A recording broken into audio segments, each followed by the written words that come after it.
Welcome. Warm welcome. Bienvenidos a todos. So wonderful to have you all here. Folks who are here in person and folks who are online. It's lovely to see you taking care of your lives in this way of practicing the Dhamma. So important.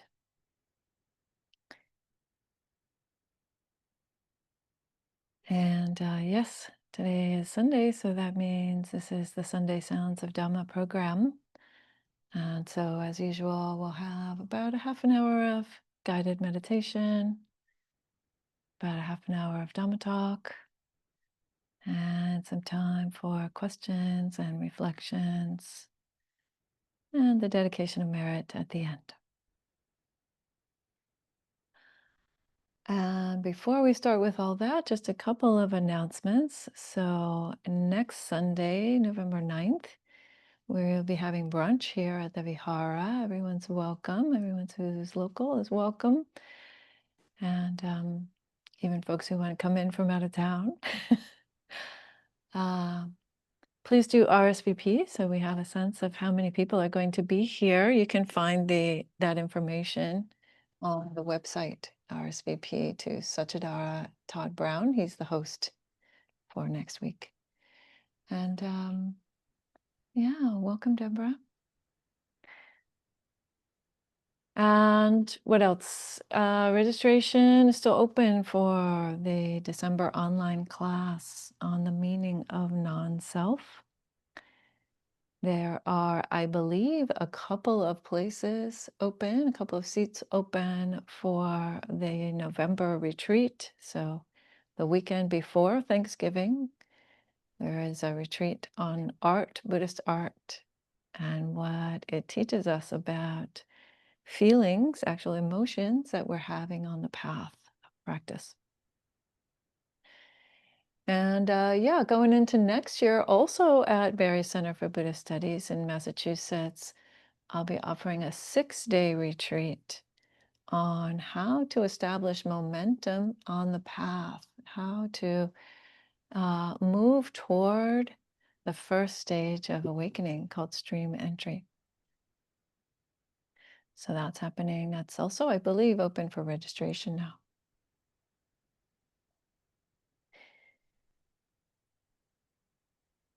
So that's all the announcements for today. And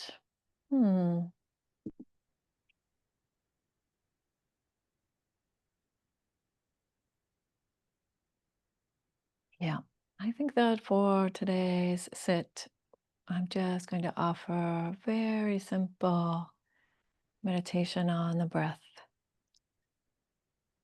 So simple doesn't mean easy. So you can see how that goes for you. But one tip that I want to share is this practice of using a sigh. And you can do this out loud only if you're alone, okay? Don't do this if you're sitting with other people. But sometimes it can be helpful to bring something pleasant, this kind of pleasant sigh, with each inhalation and exhalation. Just experiencing that in the mind helps the mind to be willing to stay with the breath because it's pleasant, okay? You have to eventually let go of the sigh, and that normally happens automatically. You forget at some point, or you become more concentrated and it drops off. But just something to share with you if you find that it's hard to rest the attention on the breath. Okay, so let's give it a try. As I said, I'll give you some guidance as we go along. And please mute your mics, everyone except Claudia, who's doing the interpretation for us. Thank you, Claudia. Please mute your mics.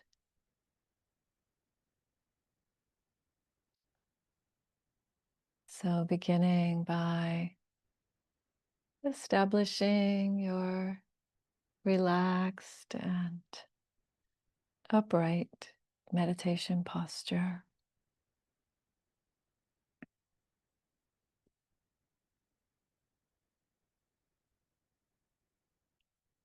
I like to always rock the body a little bit, move the head, and just loosen up any habitual leaning or tension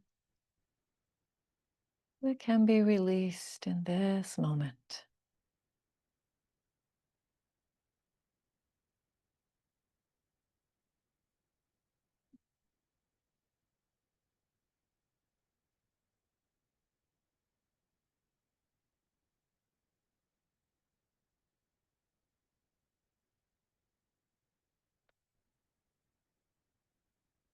And sensing the weight of the body on your seat.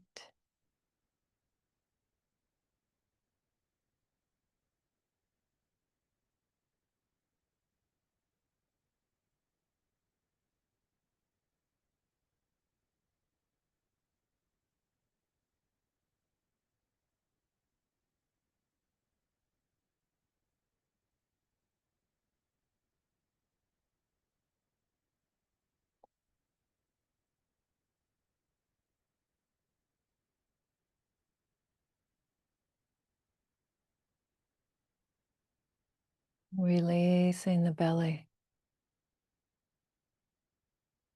and really allowing the body to continue to settle right here in this place and time.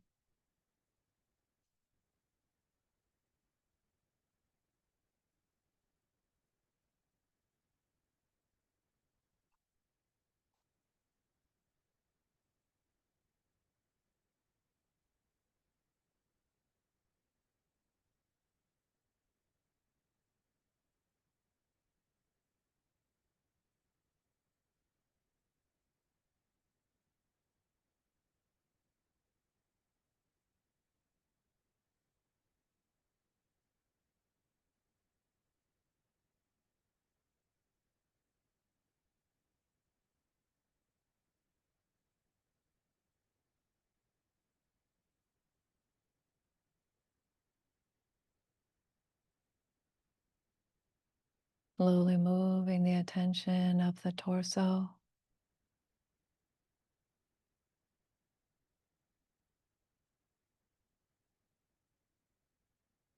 Perhaps softening and widening all the muscles around the ribs and the back. Oh, no need to hold on.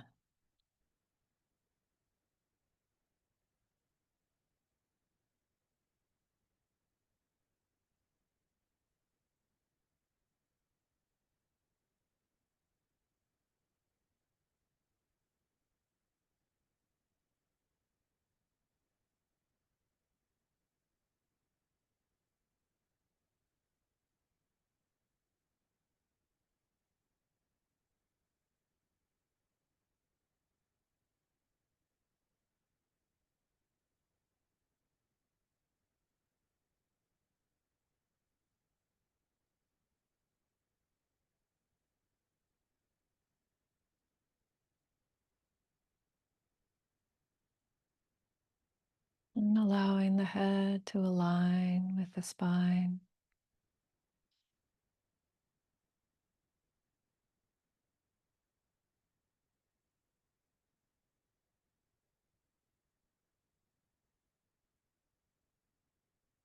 Softening the eyes.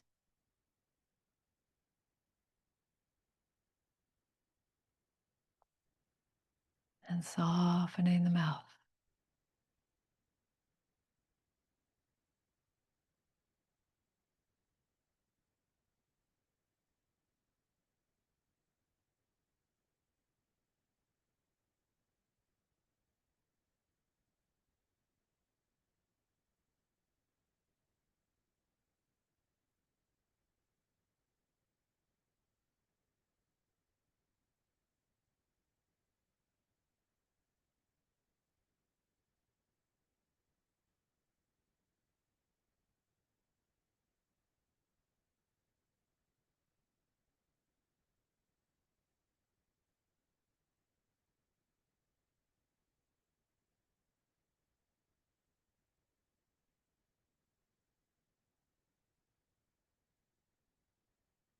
And perhaps by now, the sensations of the breath breathing the body have already come into awareness. And you can rest the mind on those sensations of breathing wherever you find them.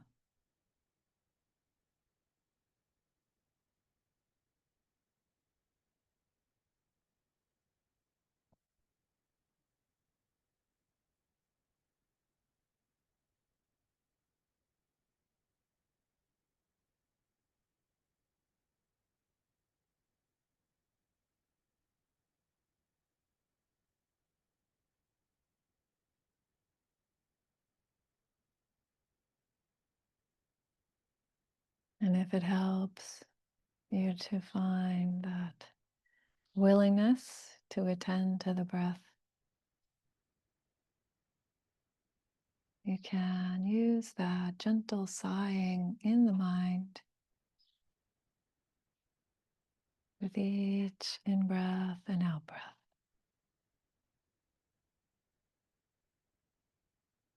Ah.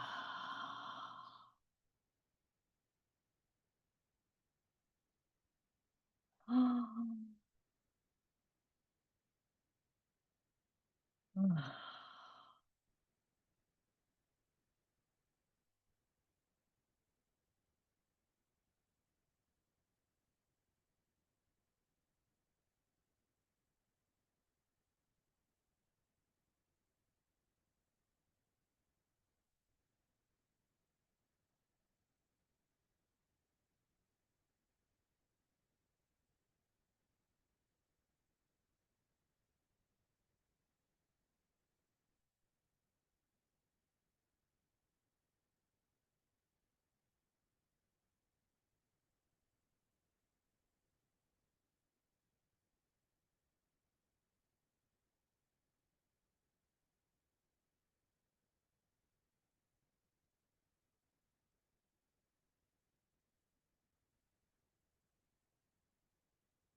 Allowing the rhythms of the breath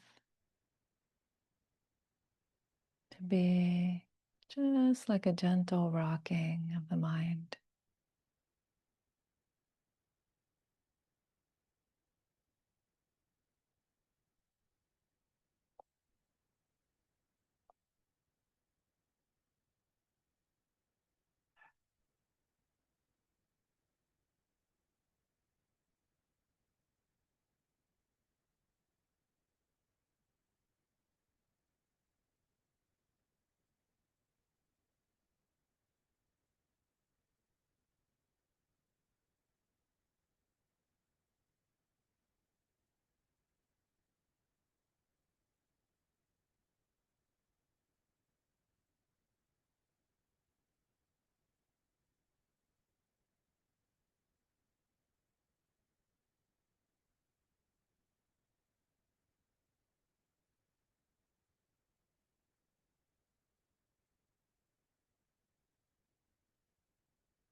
all sorts of other thoughts and sensations may be known. And you can just turn the attention back to the breath again and again.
And perhaps after some time of observing the breath,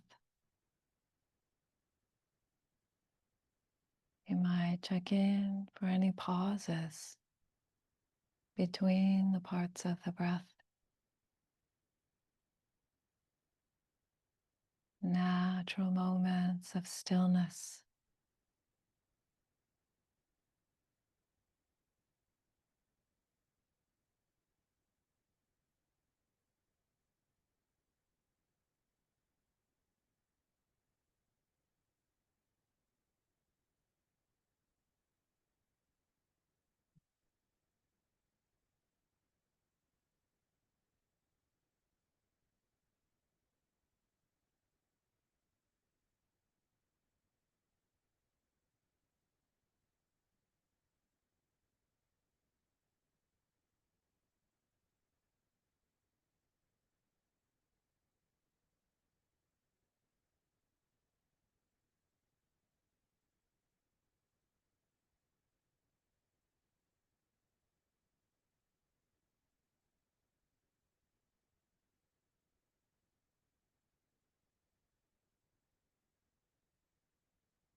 And once you have noticed those pauses between the breaths, you might also notice the start of each part of the breath, those moments where a change is very clear, moving from stillness into motion.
And in these last few moments of the meditation, also becoming aware of endings.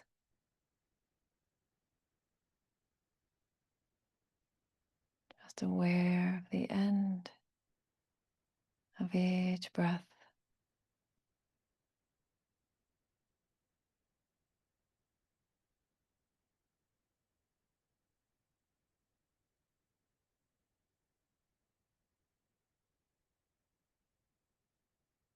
Each breath coming to its natural conclusion.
And that bell means that it's time now for the Dhamma talk.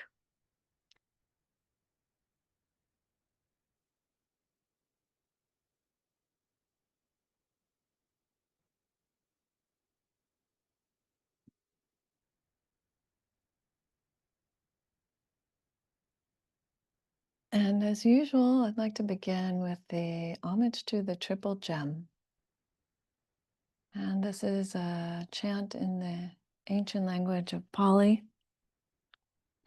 So if that's unfamiliar, you can just let it wash over you, or if you want to chant along, please feel welcome to do that. Do keep your mics muted, folks online.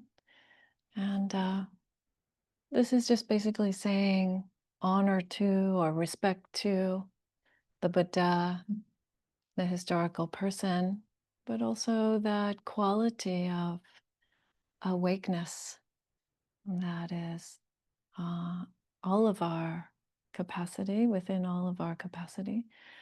And the Dhamma, the teachings that point to that, and that the reality that those teachings are describing.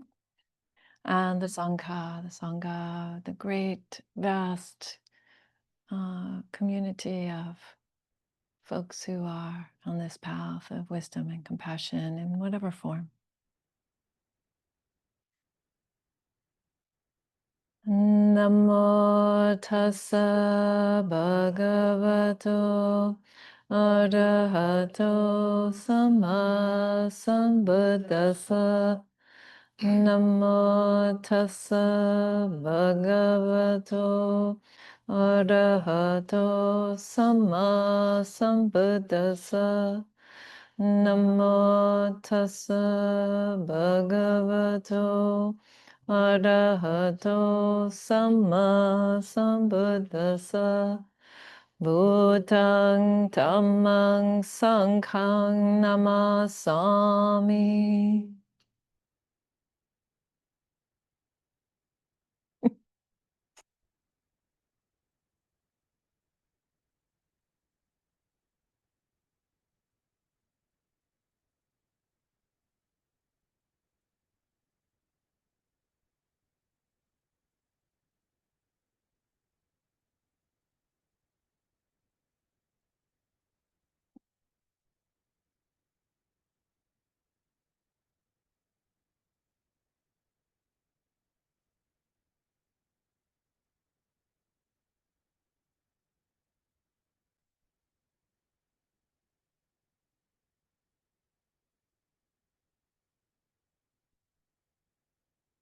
this world is always fleeting.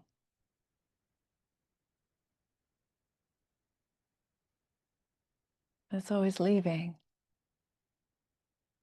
moment by moment. We know that. We can see that. We can feel it.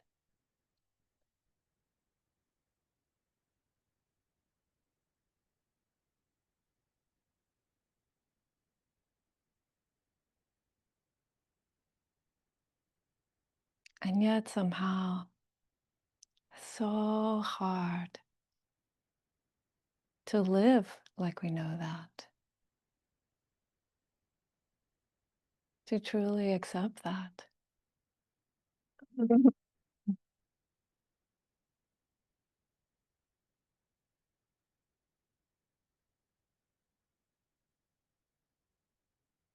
so we cling, we grasp onto things, onto people, onto ideas, onto identities, onto any number of things. And of course, clinging in a fleeting world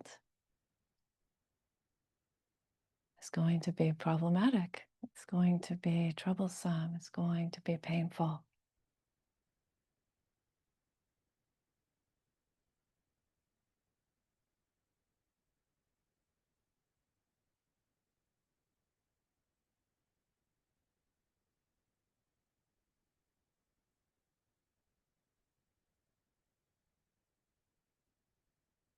So lately I am on a bit of a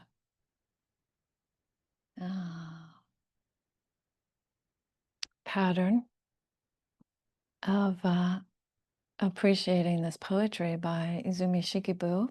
So I shared about her last week and actually yesterday at the Death Tea Room. Excuse me. So Izumi is her name. Shikibu is her title. It means something like the poet laureate, the highest honor a poet could receive. In Japan in the late 10th and early 11th centuries, what was known as the Heian court, she was the highest poet in the land for a number of years. And there's a beautiful book that is a translation of some of her selection, a very small selection actually, of her poetry by Jane Hirschfield and Mariko Aratani. So I'm going to share this one poem with you and then talk a little bit more about the poem and about clinging.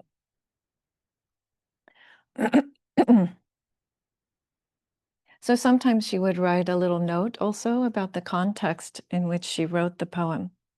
So the context for this particular poem is this. She says, "Someone asked to borrow a book, but since I hadn't made a copy for myself, I sent this poem instead." So this is back in the day, right, when books were copied out by hand most of the time. There was very little printing actually happening, although it was happening, but very little. So she sent this poem instead. And what is the poem? This is the poem. She says, "We live in a tide-swept inlet, floating, flung. In such a world, why cling to collections of poems?" It's so playful, this poem. I love it. And kind of ironic, right?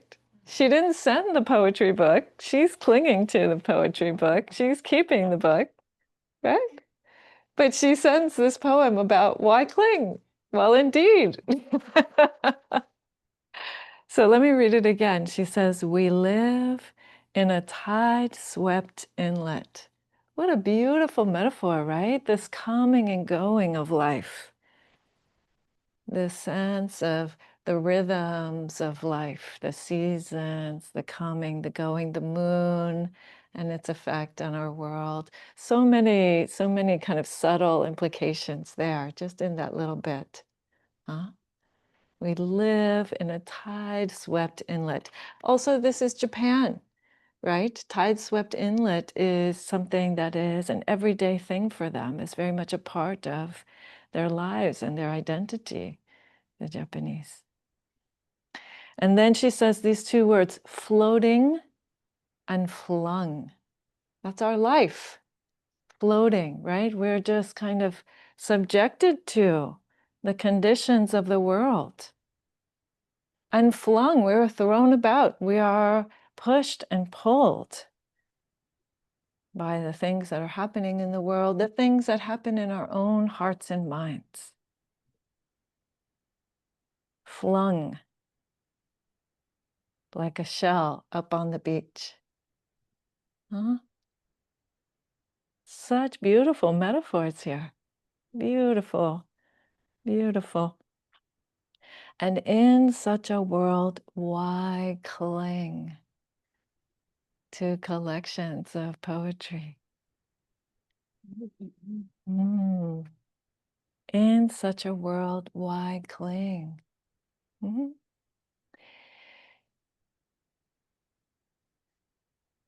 It's a beautiful question. It's an important question.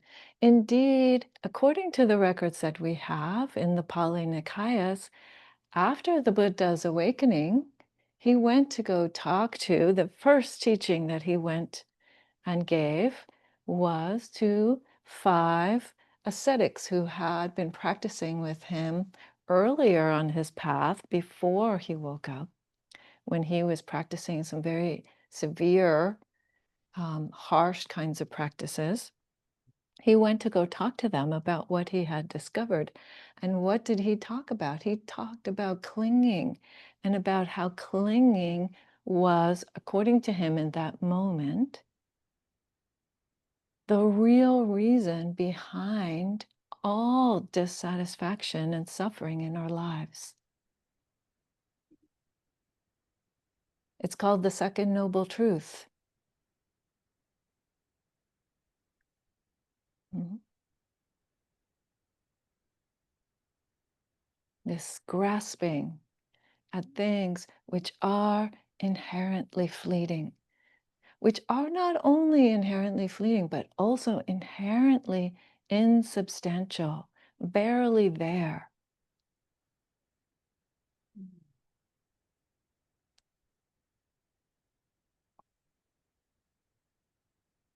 And yet,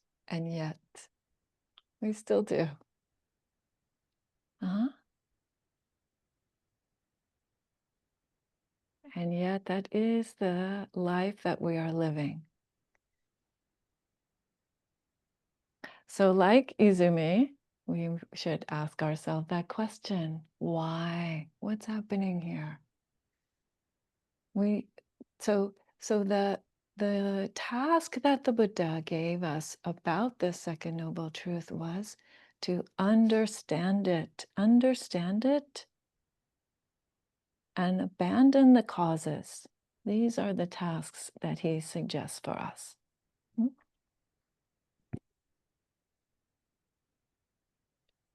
Understand the difficulty that comes out of clinging and grasping, and begin to really study the causes, the reasons, the way that it works.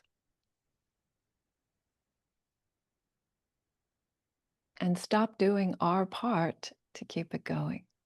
Mm.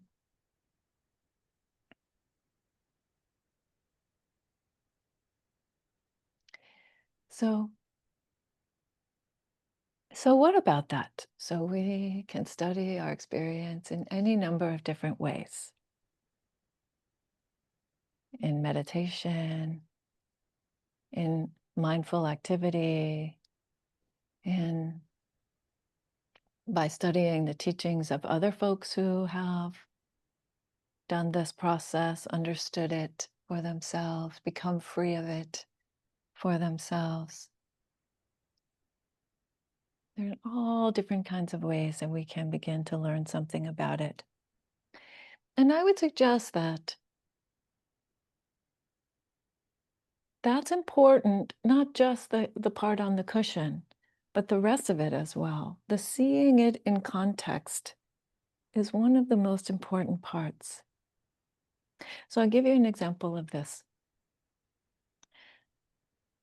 I was in New York helping out a Sangha as the guiding teacher there for a Sangha whose previous teacher was dying. He had been the guiding teacher, and so I was helping them out for a couple of years up there as they were making this transition. And one of the students there was in a class, we were talking specifically about death, actually, and about the body and sort of coping with changes in the body. And he said, yeah, there's a man, how old was he at that time? I think probably late 60s, maybe 68, 69 years old. He said, yeah, I was okay with aging. Everything, things start breaking down, whatever, wrinkles, gray hair. I don't really care. It was all fine until I started losing my hearing. And then I felt old. Then I was like that old guy going, what? And I hated that about myself. He said, I really felt old suddenly when that happened. And so I said to him, no, so you see, that is the thing, the particular idea about yourself, the particular function of this body that you're clinging to, right? That you think defines you. Otherwise, it wouldn't be so important. Yeah. So notice, so in a way you could say dukkha, suffering or dissatisfaction or these kinds of unskillful states that arise. It's a little red flag for us, right? It's a way of waking up to what's happening. I like to use this simile of clinging as being like holding on to a rope, right? We're grasping on to a rope, except that rope is leaving, right? That's the transiency, the fleeting nature of life. Like when you're playing tug of war, maybe you guys have done this, playing tug of war, or if you sail, if anybody of you ever sailed on a boat and the ropes are moving, yeah. So what happens? If you hold more tightly, you get rope burn, you get literally injured. The tighter that you hold on, the more that you try to control the thing that is leaving, the more that it hurts.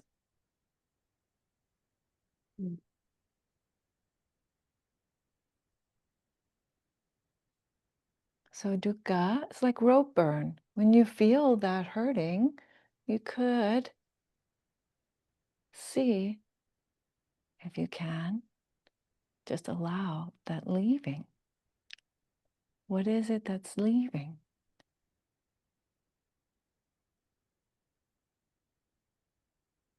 Mm. Mm.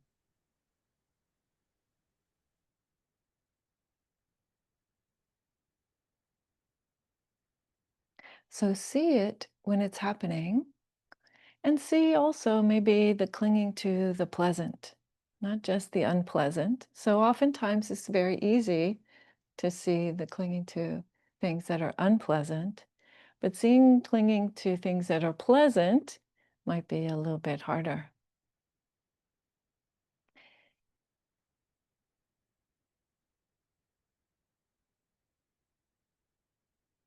And but as always, in any state, pleasant, unpleasant, or neutral, the key is always coming back to the impermanence of what's happening. Because that insight into the impermanence is what will unlock that clinging permanently. It is. So, sometimes it's like this. It's very important to understand that sometimes it is about intention. It is about saying, I'm going to stop. I'm going to let go here. I'm going to learn how to relate in a different way to this person, to this phenomena, to this idea, whatever it is. But ultimate freedom isn't that. Ultimate freedom is knowing that, knowing impermanence, knowing change, knowing the cessation of all things so deeply that there's no desire to cling anymore. That stops making sense.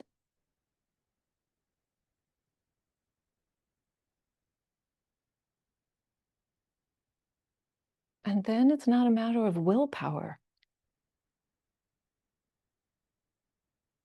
It's just the wisdom of knowing that it never actually made sense.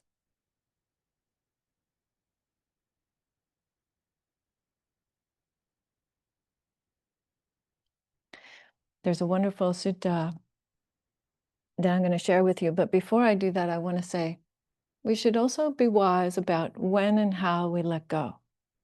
So this is very important. And it's also important to know that letting go and rejection are not the same thing. Pushing something away is not the same thing as letting it go.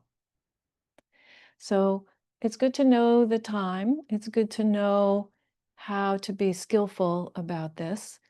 Ajahn Chah, so Ajahn Chah was a very beloved Thai teacher. He's a Thai Theravada monk. Many of the sort of well-known names in current Theravada monasteries studied with him. And Ajahn Chah said, it's like coconut. So some of you might not buy coconuts very often, so I'll just tell you how it goes. Or maybe you do. In Latin American countries, I'd say it's probably more likely than here in the States. But so it's like a coconut. It's like you buy the whole coconut, and then you are only going to eat part of the coconut. And so somebody might come to you and say, well, why did you buy the whole coconut if you only want to eat the white part, the meat? And you're like, well, because it comes all together like that. Right? I'm going to carry the coconut home, and then I'm going to break it open and just eat the one part and throw away the other part. Do you see?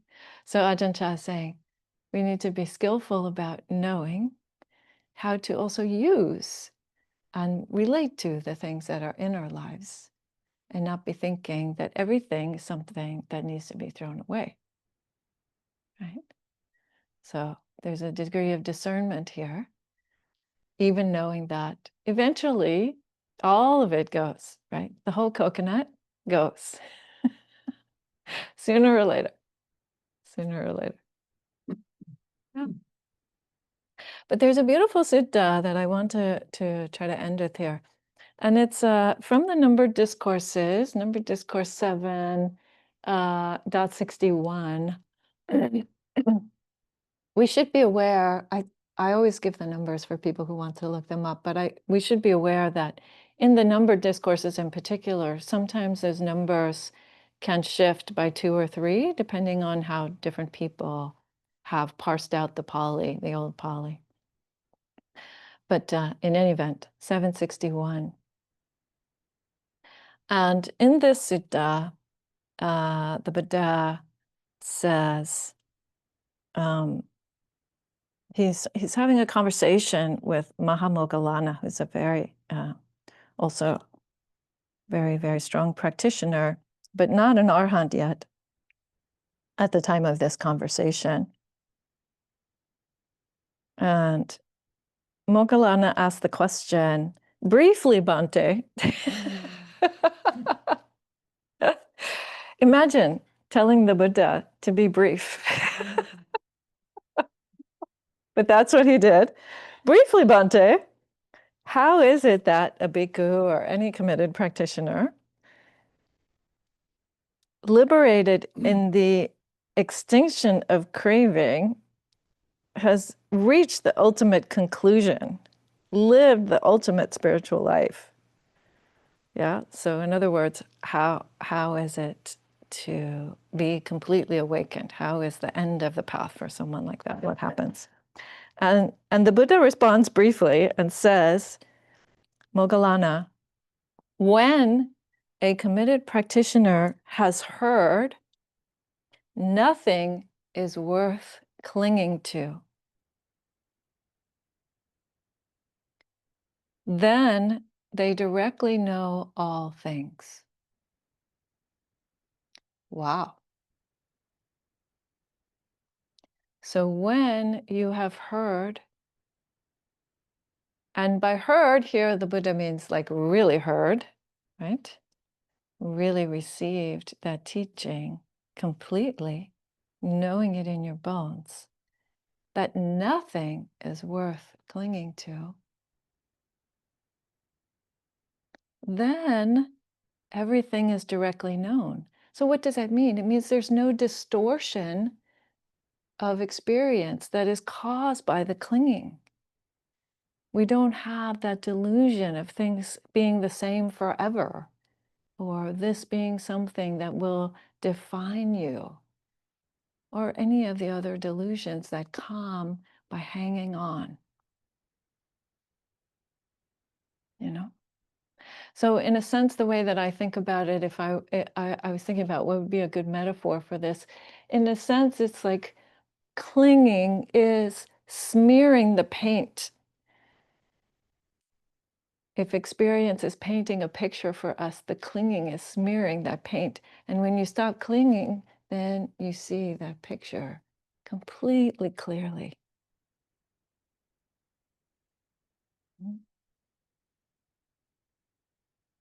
Nothing is worth clinging to.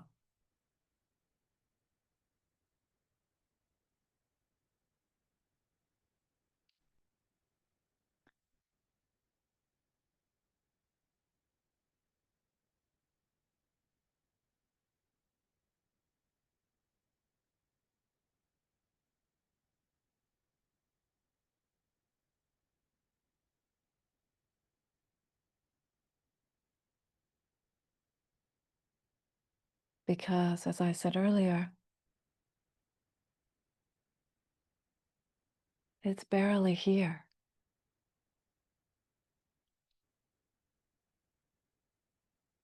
In each and every moment, in each instant,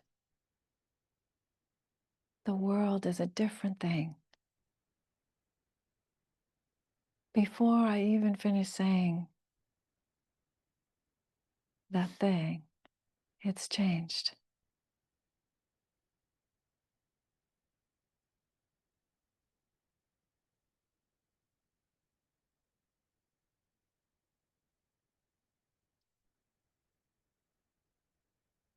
And that is how awakening happens. That is as much a possibility for dukkha, for suffering, as it is a possibility for absolute freedom.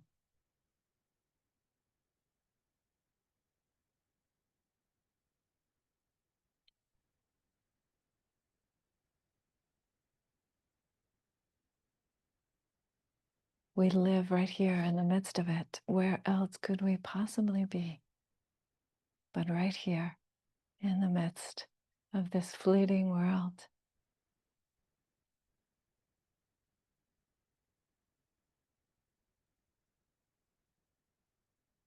In the fullness and the incredible miracle of this fleeting world.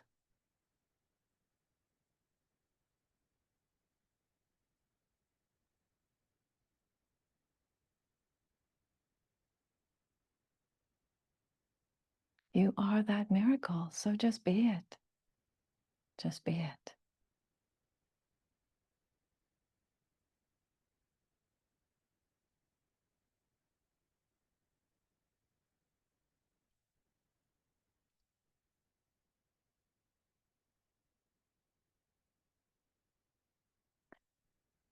All right, friends. I was very disciplined today, and I left you a whole half an hour for questions and reflections and comments or concerns about the meditation or about the talk. We're going to start with Chaya.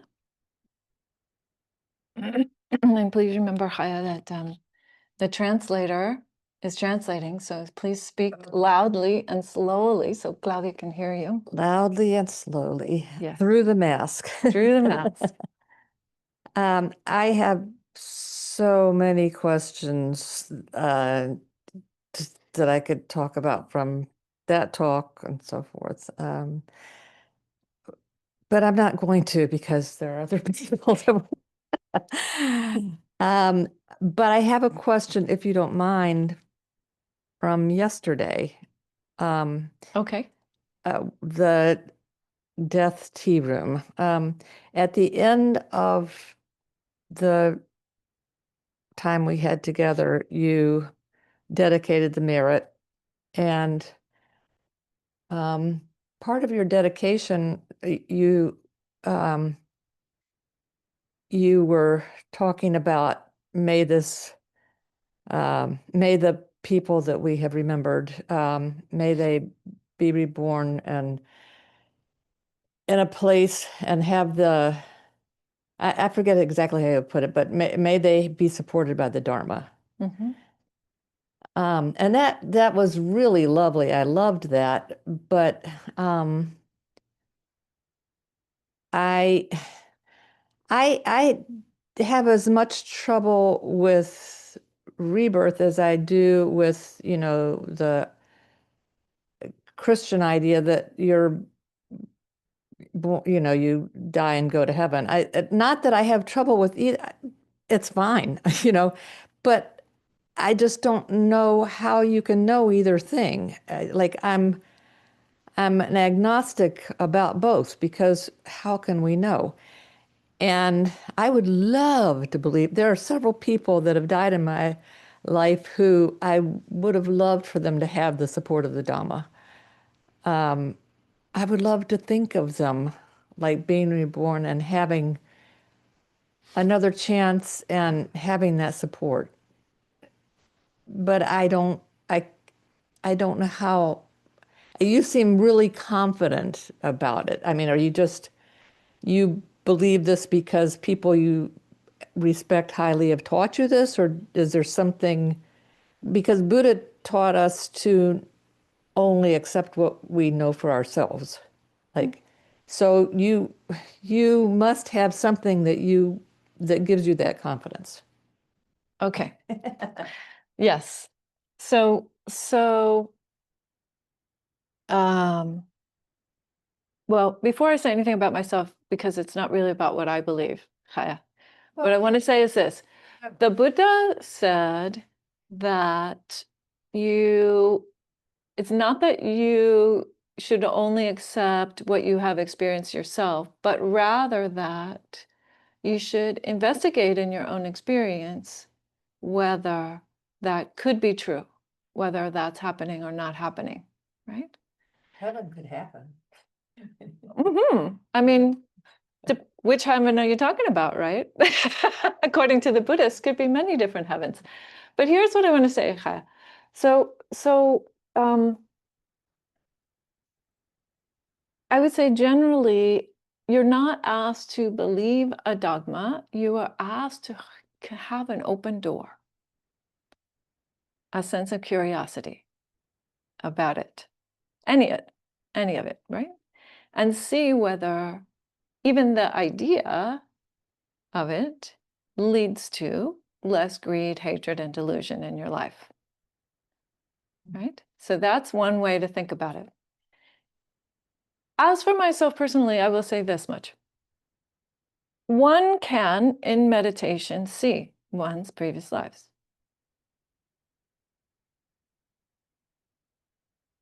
It's just a matter, it's a technique. So it's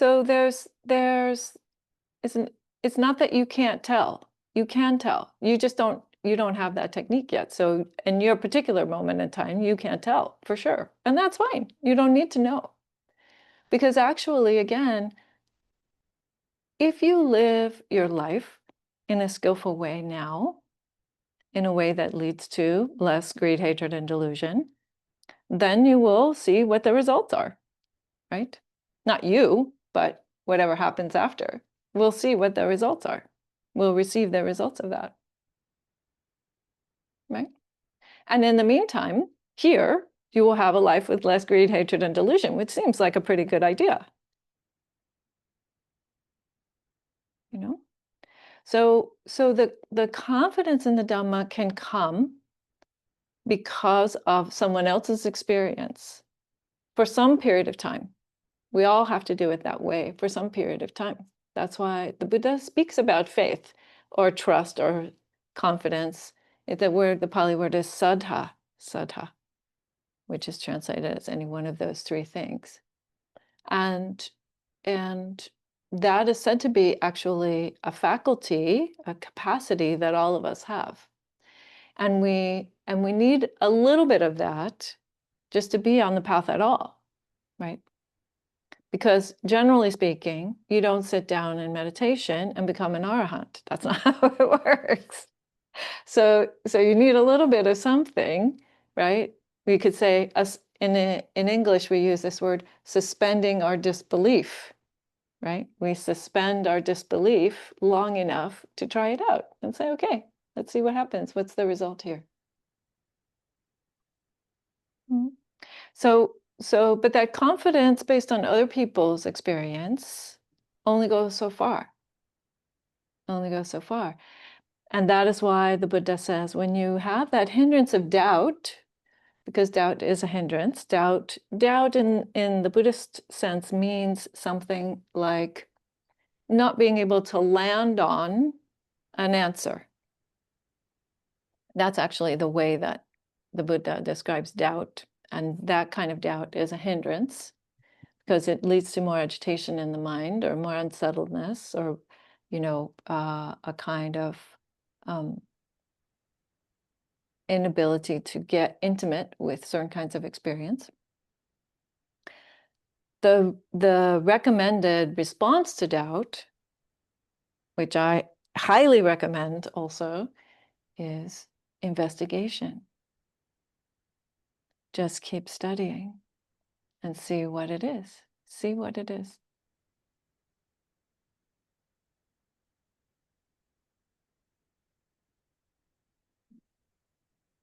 Okay, Kylie has her hand up, so we're going to let that be enough of a response for Chaya for now. Yeah, no, that's good. That's good, Kylie. It's good to allow time for lots of things. No, very satisfying response. Could have kept listening. Thank you for that description, and thank you also for the helpful meditation and the really insightful Dharma talk. And what I wanted to share, because it was such an exciting moment this morning, that was so connected to your Dharma talk.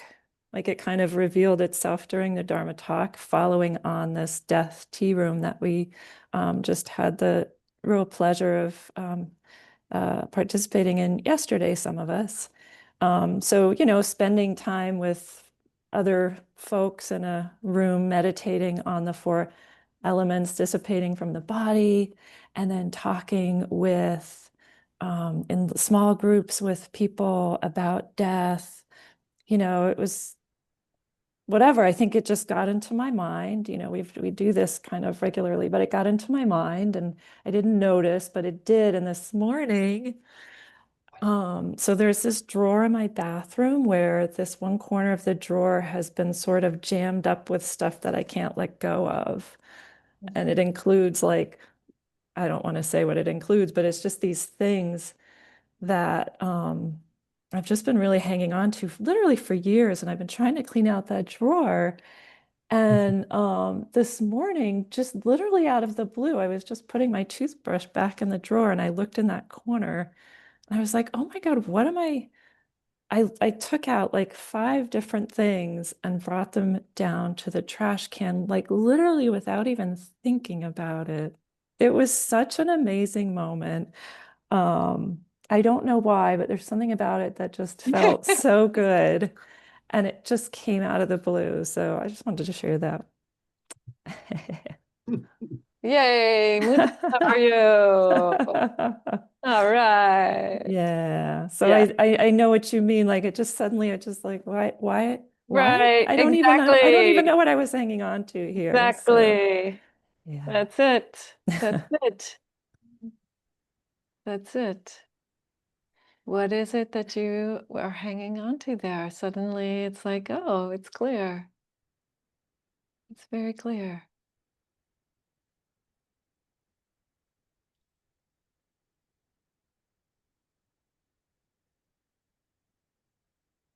Yes, Brad.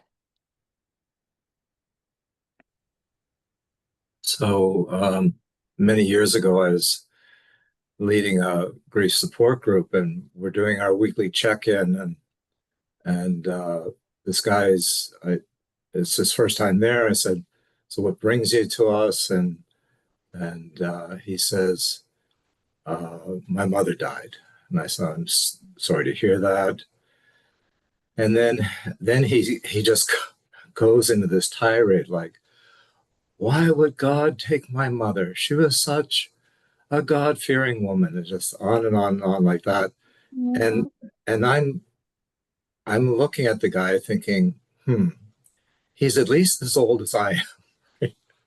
And so in the gentlest voice I could, I said, "How old was your mother?" And he said, 96.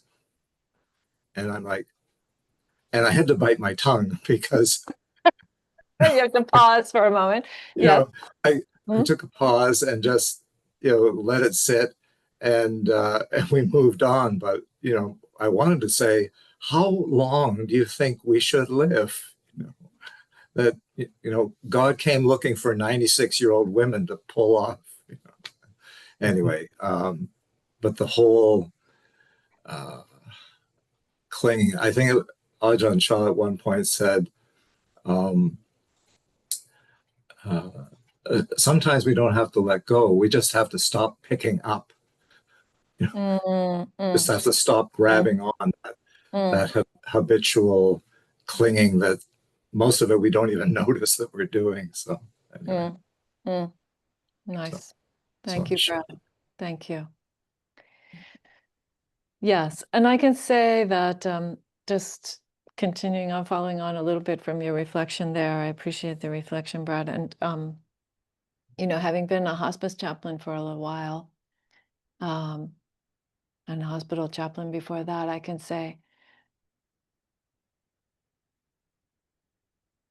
it's very common that we think we have more time, or we think that someone else has more time, or we think that they should have more time.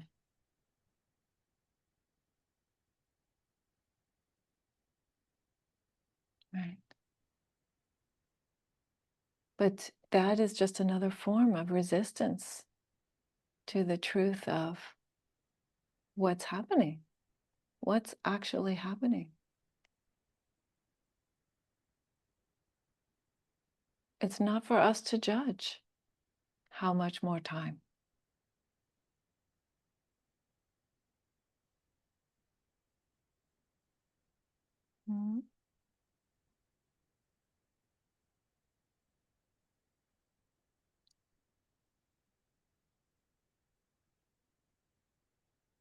Right now, yeah, I'm going to give one reflection briefly, and then I'm happy to take your reflection or your question.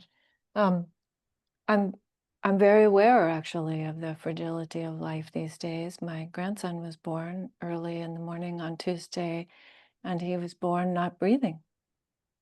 He had to be resuscitated as soon as he was removed from my daughter's womb. And I wasn't there. I wasn't in the room. I didn't know that that was happening until later, that had happened. But yes, the fragility of life is not, we don't get to decide. and to accept that without fear, right? Because the other side of that is that that brings up a huge amount of fear, that we don't have control, that we can't predict, that we don't know. But fear about that isn't any more productive than trying to control it, right? Neither one of those two responses is going to change anything. But meeting the moment skillfully, meeting the moment as this unique thing, which is truly the only reality that I can meet, that I can be with, that's what we're called to do. It's the mic over there. And that little round part is the top. Alex is gonna, so again, speak slowly and loudly, please. I Before I thank call you. you. Can you please talk about how to find a balance of letting go, not clinging, but then not caring or being indifferent, meaning to let go to such an extent that nothing matters anymore because there's nothing to hold on to. And so how do you find that balance between the two? Yeah, that's a good question. I think that for me, when I start to notice that that kind of indifference is also a distancing, right? That can only happen when I feel distant from what's actually true. Whereas intimacy with life is actually what mindfulness is about, what practice is about full intimacy with our lives. And this is a mistake. It's very easy to kind of fall into this, right? There is, this phrase, spiritual bypassing. What is spiritual bypassing? It means using your practice or using any kind of spirituality, frankly, to avoid the reality of your life, to avoid the truths of your life, to avoid even what's going on in your own feelings and thoughts, or why you have feelings and thoughts about certain things. In Buddhism, oftentimes it looks like the cool one. Oh yeah, I'm cool, I'm equanimous, everything is okay. Are you angry? Yeah, I'm angry, but I'm equanimous with my anger. It's like, okay, maybe. It's not to say that that's impossible, but it is to say, I would check in a little bit more there, because anger usually doesn't coexist with equanimity very well. Those two states. So yes, so it's a real danger that there's this kind of it doesn't matter, but actually it's more like each moment, you could say each moment matters equally. Each moment matters completely, because that's all the reality that we have. So, and that requires equanimity. That's why true equanimity begins with equanimity and diversity, that we can actually be with all states. So that's why I say equanimity, even with anger, would be possible. But generally, most people are not able to maintain those two. But true equanimity means that we can meet everything, every single thing, and that we don't fall into this preference of pushing things away or minimizing. It doesn't mean that we don't discern, and this is also very important, right? Even if you look at the Buddha as an example, the Buddha was very clear. Follow the precepts. Don't do this, do that. He was very explicit. It's not that anything is okay. Or the right understanding. People would teach all kinds of stuff. And the Buddha would say, bring them before me, bring them to me. And then what language would he use? This always cracks me up when I see this in the suttas. He would say, "You foolish man, when did I ever say such a thing?" That's what he would say to them. Right? Because it's not that anything goes, but it is that we meet everything. And that's why my master Sekehara had this brilliant saying. He said, he said, true non-discrimination is discrimination. True non-discrimination is discrimination, meaning that you meet each thing as it actually is. You discriminate each thing as it actually is, with equality across the board. Across the board. So hopefully that's a helpful response. Here we go. We have a follow-up from him, and then we'll take a question from Michelle, or a reflection from Michelle. And so one of the things that I find helpful, and it points to what you're saying, and that is to be fully sad or be fully happy, but to be fully whatever the experience is in the moment, but then not hold on, not grasp onto that. Exactly. Exactly. Yes. Yes. Be one with your sadness or be one with your happiness. And that one experience, it's there when it's there, it's gone when it's gone. Absolutely, Alex. Yeah. Thank you. Okay, Michelle. I was going to say that I appreciate sort of the fusing of, not that I was there, but the Death Cafe maybe, or what it was yesterday with today's talk. And I work with older adults, many usually who are in, some kind of a health situation. And I've done, I was a volunteer in hospice, and I've participated in death cafes for a long time. But it's interesting, like I can have a lot of equanimity in helping them get through their health crisis. But when it happens to me, then I sort of lose that. And I definitely, it's just interesting that, and I'm sure some of it's evolutionary, right? There's the evolutionary drive to stay alive. But that's where I've been more challenged, when it's my own health versus someone else's health. Yes. Yes. Yeah, it hits closer to home, right? It hits closer to the things that you are identified with, or the way that you think of yourself. And yeah, it's interesting about the evolutionary drive, because I think there is definitely that kind of mechanism in human beings. And yet I also think that you don't have to be superhuman to come to a place where you're okay with your own death. I think, yeah, you're nodding, Michelle, because I think you've seen that too. Some people are prepared in that way, or become prepared actually close to the end. You can kind of set down that push, that yeah.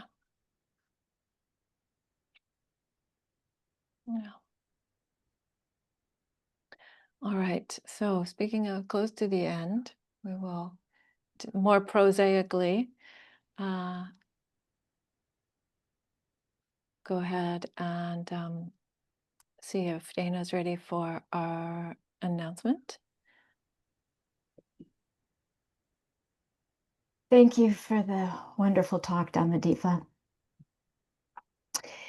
Giving to the Dassanaya Buddhist Community supports our guiding teacher, Dhammadīpā, the physical location at the vihara, and allows us to continue to offer Buddhist teachings in support of the awakening of all beings. It's particularly joyous right now during Dassanaya's fall fundraiser. Our support pages are on the website under the support tab, donate, volunteer, or offer materials.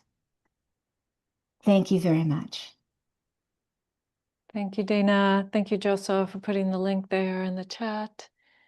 And yes, profound gratitude to everyone who contributes their presence, their energy, their resources, their goodwill.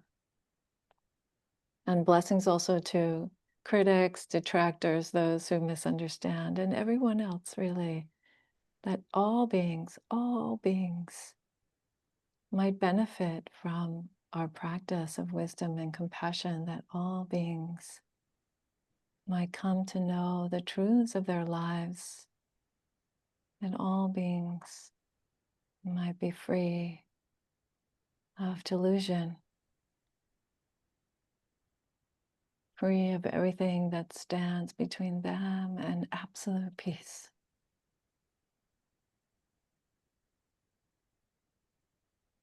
By the power of the Buddhas, the Dhamma, and the Sangha, and each one's efforts, may all beings be liberated.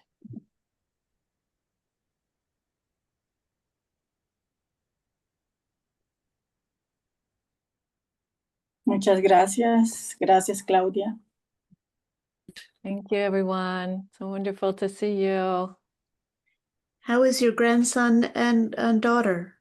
They're doing well. They're doing better now. He still has a bit of a health condition that they need to attend to, but they're very contentedly home and settling in beautifully, and everybody's okay. Everybody's doing all right. Yeah. Excellent. No. All right. Thank Bye. you. Thank you. For asking. Yeah, he's okay. All right, friends. Thanks Gracias, for Claudia. teaching. Thank you.